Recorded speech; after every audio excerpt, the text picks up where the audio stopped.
23 মাৰ্চত ৰিটেন এক্সামটো হ'ব এইটো সঁচা নে মিছা আসাম পুলিচ ৰিটেন এক্সাম কেতিয়া হ'ব আসাম পুলিচ কনষ্টেবল পদ AB UB APRO carpenter dispatch rider driver constable এই সকলোখিনি পদৰ ৰিটেন এক্সাম কেতিয়া পাতিবা আজিৰ এইটো ভিডিঅ'ত সেই সকলোখিনি কথা আলোচনা কৰিম আৰু লগতে আলোচনা কৰিম যিটো ডেট সকলোৰে মুখত ভাইৰেল হৈ আছে যে 23 মাৰ্চ তাৰিখে ৰিটেন এক্সামটো হ'ব তো এইটো কিমান সঁচা কিমান মিছা সেই সকলোখিনি বস্তু আলোচনা কৰিম তো ভিডিঅ'টো স্কিপ নকৰাকৈ সকলোকে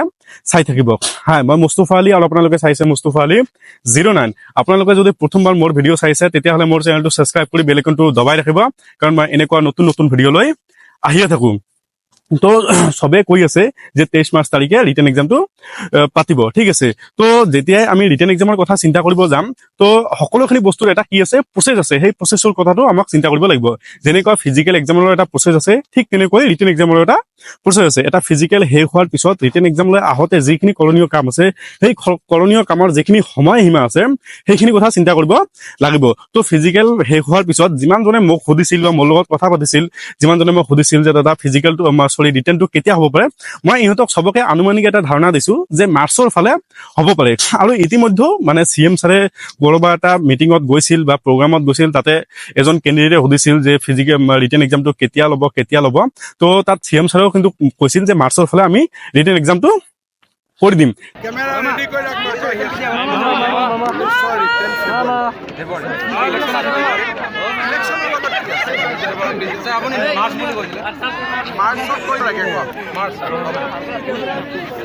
ঠিক আছে তো ইতিমধ্যে এখন চাৰ্টৰ ভাইৰেল হৈ গ'ল যত নেকি দিয়া আছে যিমান এসআই লেভেলৰ পোষ্টখিনি আছে তাৰ ৰিটেন এক্সামটো 5 জানুৱাৰীত ল'ব আৰু যিমান কনষ্টেবলৰ এবি ইউবি যিমান পদৰ মানে কি হৈ গ'ল ফিজিকেল হৈ গ'ল তাৰ ৰিটেন টেষ্টটো 23 মাৰ্চত ল'ব ঠিক আছে তো এইটো কিমান সঁচা কিমান মিছা তো যেতিয়া আমি মানে ৰিটেন এক্সামৰ ডেটৰ কথা চিন্তা কৰিব যাম তো তাৰ আগত কি হ'ব লাগিব যেনেকুৱা আমাৰ ফিজিকেলটো হৈ গ'ল ফিজিকেলৰ এতিয়াও মেৰিট লিষ্ট আহিবলৈ বাকি আছে ঠিক আছে তো ফিজিকেলৰ এতিয়া মেৰিট লিষ্টে আহা নাই কাৰণ যেতিয়া ইন্টাৰভিউ শেষ হ'ব ইন্টাৰভিউ শেষ হওঁতে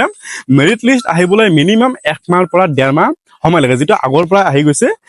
আগৰ পৰাই তেনেকৈ সময় লাগিছে এতিয়া মানি লওক যদি বেছি মানুহ লগাই দিয়ে কাম কাজৰ ওপৰত তেতিয়া হলে 6 মাহৰ কামটো কেতিয়াও 2 দিনত নহয় ঠিক আছে অকমান হয়তো কম সময় লাগিব কিন্তু ইমানো কম সময় নালাগে তো এতিয়া মেৰিট লিষ্টখন আহাৰ বাকি আছে তো মেৰিট লিষ্ট আহিব তো যেটো একচুয়ালি প্ৰসেছ তো মেৰিট লিষ্ট আহাৰ পিছত প্ৰায় 2 পৰা 2.5 মাহ পিছতহে এক্সামটো লয় কাৰণ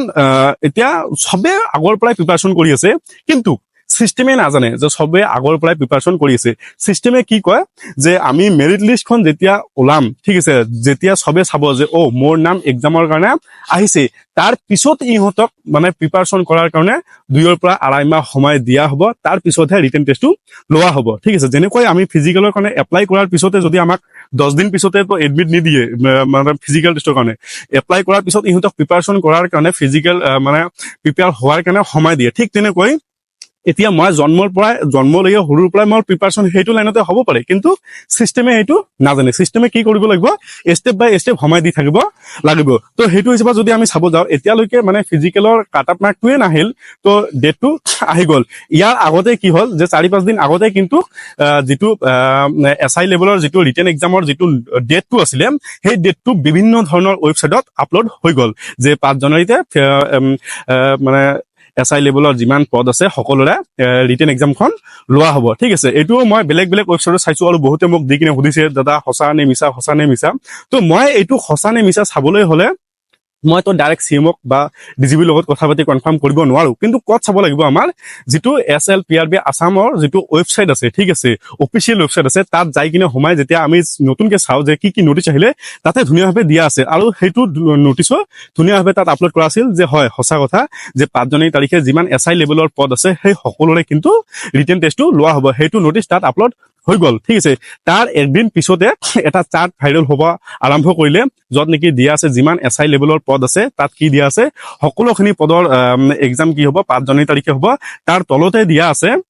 যে যিমান কনষ্টেবল পদ আছে যেনেকুৱা AB UB AP আৰু যিমান পদৰ ফিজিকেল হৈ গ'ল তাৰ এক্সামটো হ'ব 23 মাৰ্চত। তো যেতিয়া এইটোৰ কাৰণে আমি যেতিয়া SLPRB সাৰ্চ কৰি কিবা এটা নোটিছ চাব যাওঁ সেইখন নোটিছ কিন্তু তাত একো নাহে। তো যেতিয়ালৈকে মানে নোটিছখন SLPRB আছাম